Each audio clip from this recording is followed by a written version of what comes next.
My name is Father Mike Schmitz, and this is Ascension Presents.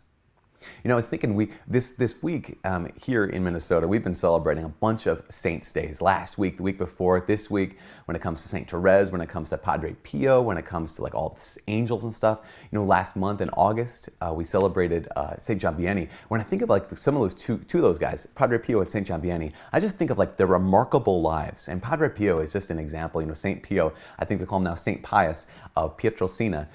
This man's life was just marked with all of these miraculous things that had happened. And sometimes when we hear about the saints, we can focus on the miraculous stuff that happened in their lives, like Padre Pio bilocating, or Padre Pio, you know, his prayers like healing people, not even just immediately. He'd lay hands on people and they'd be healed, or he'd say a word and they'd be healed, but he would just even pray for them. He'd get a letter and he'd pray for that person and they'd be healed like on the other side of the Atlantic. It's just ridiculous and incredible. Not only that, but Padre Pio, you know, had these mystical experiences with our crucified Lord Jesus. I mean, just where he had the spiritual and physical stigmata, the wounds of Christ in his very body. And sometimes we can look at this and we can think, that's incredible, but that's not my life. Like I could never do that. Well, yes, probably not, because it's all grace, right? It's all gift.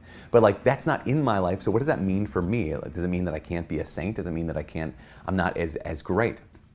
I'd point this out, especially when it came to someone like Padre Pio. Padre Pio was not great because of those miracles, and he wasn't great necessarily because of the stigmata.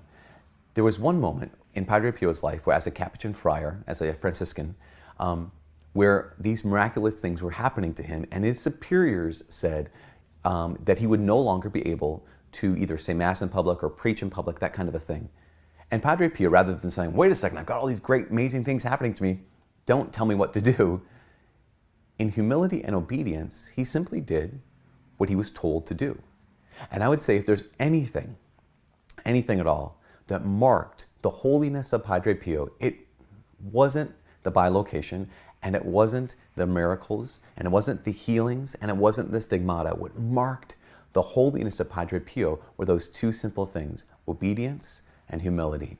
Now, my guess is this: whereas none of us can create and none of us can be committed to, you know, gifts of healing or to gifts of bilocation or to gifts of any other thing like stigmata, all of us can be humble.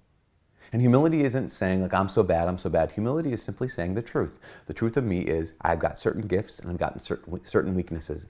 My gifts come from God. My weaknesses I need to hand over to God. Simple, super simple. And the virtue of obedience. Being able to say all of us have someone to whom we answer, someone whom we serve, someone who gets to tell us what to do. And all of us can exercise those two virtues of humility and obedience.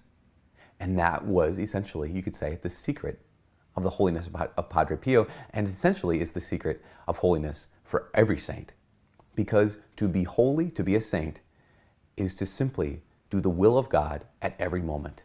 And all of us, no matter what your state in life, no matter where you're at in life, whether you are a Capuchin friar, or whether you're a mom or a single person, a husband, a dad, a priest, whatever you're doing, all of us can do the will of God, which means this: all of us, by God's grace, can live like a saint today. From myself, Father Mike Schmitz, and from Ascension Presents, God bless.